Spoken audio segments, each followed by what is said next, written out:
Well, this second referendum on the Lisbon Treaty is really an outrageous attempt to subvert the democratic decision of the people in this country.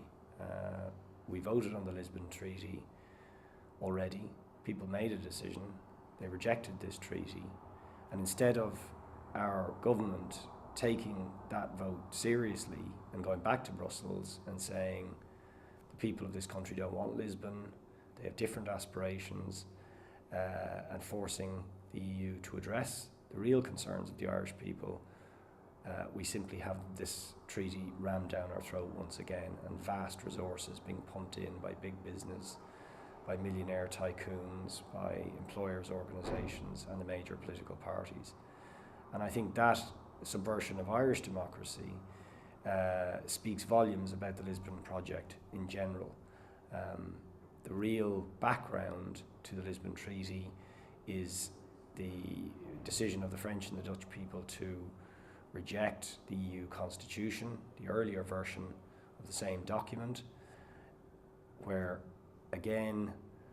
people in those countries voted in their millions democratically to reject that constitution. And instead of EU leaders and the French and Dutch governments respecting that vote, they repackaged the EU constitution as the Lisbon Treaty, but did it precisely to avoid further referenda. So they ratified it over the heads of their own populations, and consequently every other country in Europe and millions of citizens have been denied the right to have any say at all on a treaty that will very fundamentally affect them in a whole number of areas of vital policy. And I think that conspiracy really, which is at the heart of the Lisbon project to subvert democracy and try and impose important policies and structures and institutions on the people of Europe, is a good enough reason to vote no. And I think anybody who believes in democracy should vote no and force the European Union to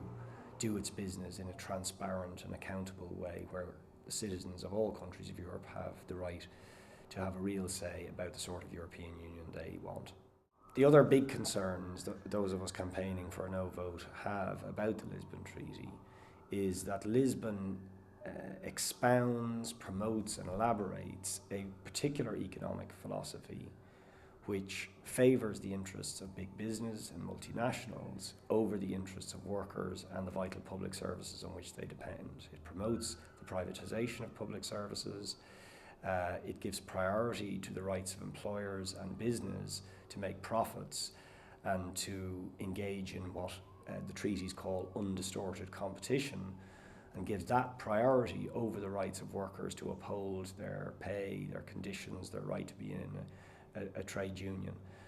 So really the Lisbon Treaty is a charter to advance the interests of big business and enrich big business across Europe. And in that context, it's no surprise at all that millionaire tycoons like Michael O'Leary are pouring huge sums into trying to get a yes vote, that IBEC, the big employers organisations, are supporting it. And indeed, much of the Lisbon Treaty itself, many of the provisions in it, were lobbied for intensively by the European Roundtable of Industrialists, which is a body that brings together the 100 biggest multinationals in Europe, whose intention is to use the Lisbon Treaty to facilitate the carve-up of vital public services in areas like health, education, water, public transport, for profit, with devastating effects for the ordinary citizens that need those. So anybody, I think, concerned about jobs, about workers' rights, about the protection of public services, should be voting against this treaty. And I think there are two very important, immediate issues that confront the Irish people in this regard, where there's a direct connection with Lisbon, and that is the savage package of cutbacks that are currently being proposed by Board SNP, proposing to take billions from the health, education and social welfare budgets. That proposal is directly informed by the requirement under EU spending criteria to cut public spending by 2013. And what Lisbon will do will give more power to the European Union to enforce those spending limits and force governments to engage in those savage cutbacks. Similarly, the NAMA proposal to bail out bankers who have whose criminal greed is responsible for the current economic crisis. That crazy proposal, quite frankly, where massive transfer of resources and wealth from the public to private bankers, that proposal was directly informed as well by EU policies, which said that governments should not nationalise their banking sector, but should continue, even after being bailed out, to leave them in private ownership, to make sure that their priorities weren't distorted from making profits, which should be their central concern. And again, given all that is happening with the financial crisis, what caused that financial crisis was precisely the greed for profit. The idea that we would lock ourselves into a treaty that says we must never distort or divert from the issue of trying to accumulate profit is madness in the current situation. So